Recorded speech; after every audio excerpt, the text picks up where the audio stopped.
The startup world celebrates bold ideas. Finance steps in later and quietly asks whether those ideas can survive pressure, uncertainty, and growth. That's what makes today's guest especially exciting. Hello, everyone. Welcome to another episode of School to Startup brought to you by Tracxn, a private market intelligence platform that's been supporting the global university ecosystem for over 12 years. In our university partnerships, we work with institutions driving innovation and entrepreneurship, and this series highlights the academic leaders making that happen. I'm Harish, your host today. We're joined by Professor Claudia, Professor of Finance at Imperial College London. Professor, welcome to the show. Well, thank you, Harish, for the invitation. Yes, it's my pleasure to be here to talk to you. Great. What drew you into finance and academia in the first place, and what kept you there? Okay, thanks. Well, I have to say that going really back into what I wanted to be when I was a kid. I wanted to be something very different, which is I surprisingly or not, I wanted to work in comedy. So this is certainly very different. So I have to say that it was later on in my academic life that I became more interested in business and in economics and in finance. I would say probably during secondary school. So I studied back in Portugal, and we had to decide on an area pretty early on, so around year 9, and there were 4 areas, and I decided that I wanted to study economics, and yes, and since then this has been my area of study, economics and finance. Yes. Interesting. And talking about entrepreneurship, innovation, and leadership, a lot of students think innovation is mainly about having a brilliant idea. But your research suggests leadership and experience shape innovation. So, what actually helps companies become more innovative in practice? Okay. So I would say certainly having ideas is important, and some of my research. So in some of my research, I do study the background of managers, and I have to say that I mostly studied managers of larger firms. But one characteristic that I've been particularly curious about is this idea as to whether managers are specialists or generalists, right? So whether they accumulate a lot of knowledge in one specific area or one specific role or industry, or whether they instead accumulate expertise that is general and can be transferred across different industries and firms. And in fact, in some of my past research with a couple of my colleagues, what we show is that these generalist managers, so managers that have more of these general skills, they tend to run companies that are more innovative. So potentially, right, so obviously they are at the very top of the hierarchy. So not necessarily they would be at the lab innovating or having ideas, but they might as well or contribute to those processes. So we do find that these type of managers that have worked for different companies and in different industries, they might have acquired more general knowledge. They might have acquired information, ideas from other areas, and they end up running companies that are more innovative.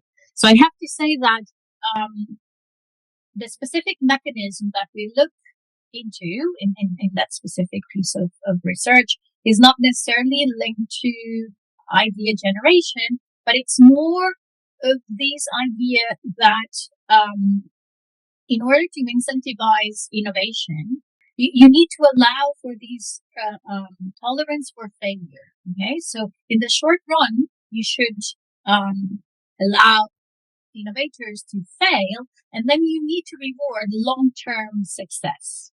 And being a generalist, you sort of get this type of tolerance for failure through the labor markets, because again, a generalist manager will have more outside options. Failing in a given industry or firm might not necessarily mean that you can't be successful in a different industry or firm. So we make this point. We propose this mechanism that labor markets for managers allow for these type of incentives that are important in for innovation. Again, with the idea that you need to be a little bit more lenient with short run failure, but then really compensate long-term success. So in a nutshell, that's what we study in that specific area of research. Very interesting. So when you look at early stage founders, what's one financial reality they usually learn much later than they should? So well, building on my research, and again, I have to say that most of my research has been focused on firms that are already at a later stage, right? So not necessarily startups, but I would say that maybe we can draw still some, or potentially we can draw some lessons from those insights as well. So, for instance, I have worked with companies in Mozambique and with managers in Mozambique, and with them, what we were doing, we were basically conducting an experiment, trying to understand whether managerial capital, and more specifically, knowledge about finance in its different areas, could help them make better financial decisions, right? And this can be the case, again, for a large company in a market that arguably faces severe financial friction, such as a developing economy like Mozambique. A lot of these frictions are also faced by younger firms, right? So startups and entrepreneurs. So what we learned is that knowing some of these financial these financial concepts, and accumulating what we could call managerial capital in the specific area of finance can be helpful for managers to make better financial decisions. So, for instance, in the case of these large firms in Mozambique, but again, I would say that potentially this can also be the case for startups. We learned that teaching them about managing working capital can be quite important to relax some potential financial constraints that they might face. And here the idea is that managing liquidity and working capital efficiently, it's really crucial to make sure that you generate enough cash flow to meet your financial obligations, and also potentially to be able to invest, right? And again, especially for companies that are either at an early stage in their life cycle, such as startups, or companies that operate in markets where there are significant financial frictions, being able to generate enough cash flow and financing and making sure you're able to manage your working capital optimally is crucial to be able to invest, right? Because we are talking about firms that not necessarily will have unconstrained access to financial markets. So being able to have enough liquidity, right? And we do know that if you manage your accounts receivables well, if you manage your account payable as well, this will have a direct impact on the liquidity that you will have available, and potentially you might be less exposed to these external sources of financing. So that's something that we have learned from some research that we have conducted in Mozambique. Yes. Amazing. And talking about universities and entrepreneurship, Imperial has such a strong entrepreneurship ecosystem.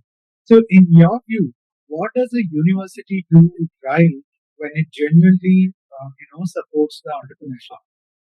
Yes.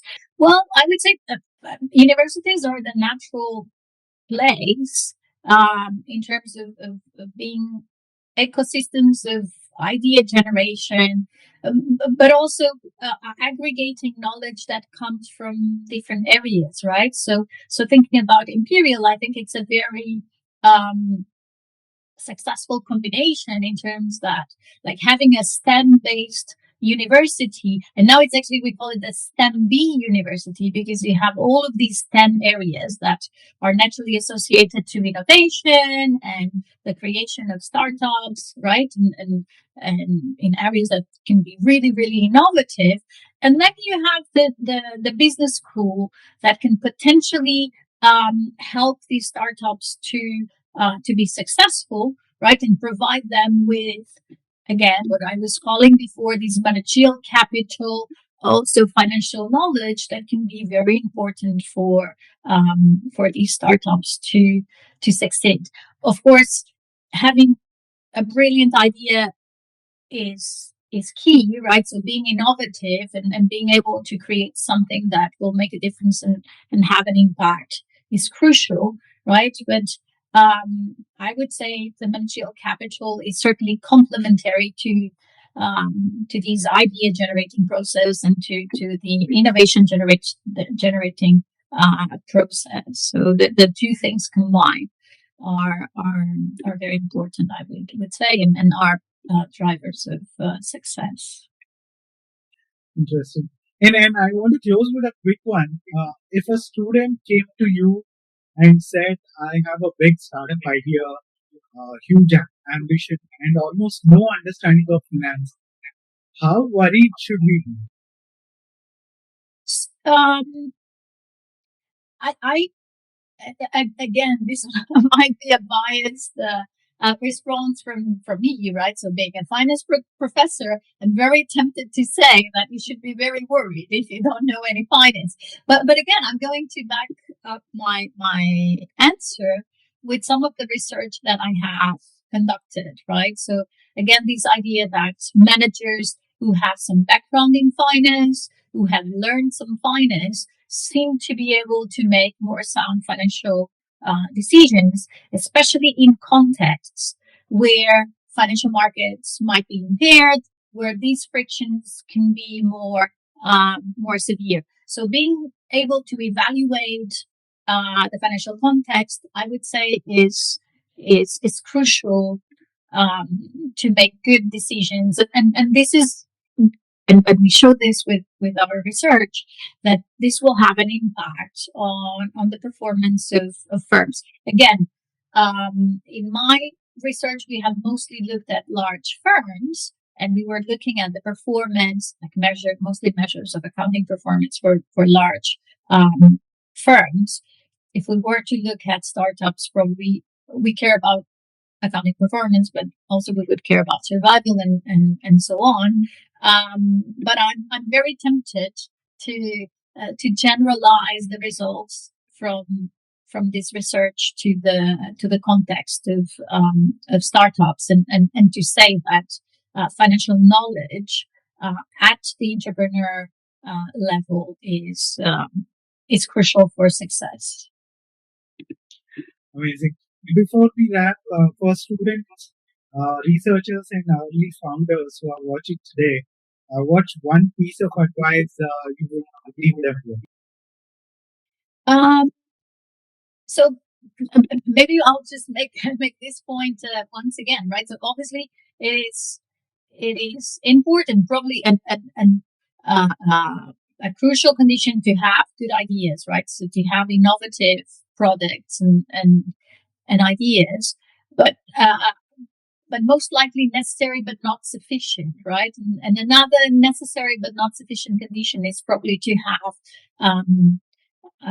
some financial knowledge, right? So to be aware of um, of the main frictions that are faced by startup companies, by entrepreneurs, and to build some financial knowledge, so to navigate these contexts more easily, right? Because at some point they might have to talk to potential investors, right? And it is important to understand the language of finance and to be able to communicate also their ideas, not just in terms of the operational side of it, but also the financial side of their ventures. So if there were one key message that I would pass today, would be um, not to forget about the financial side of their ventures. Amazing. And finally, where can our audience follow your work and learn more about your research? Yes. Well, I would say on my institutional webpage, right? So they are very welcome to visit Imperial College Business School webpage. You're going to find me there, and links to my research work. So everyone's very welcome to visit. Perfect. That conversation was fascinating on innovation, finance, governance, and the realities of entrepreneurship.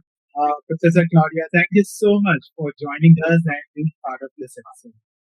Horace, thanks again for having me.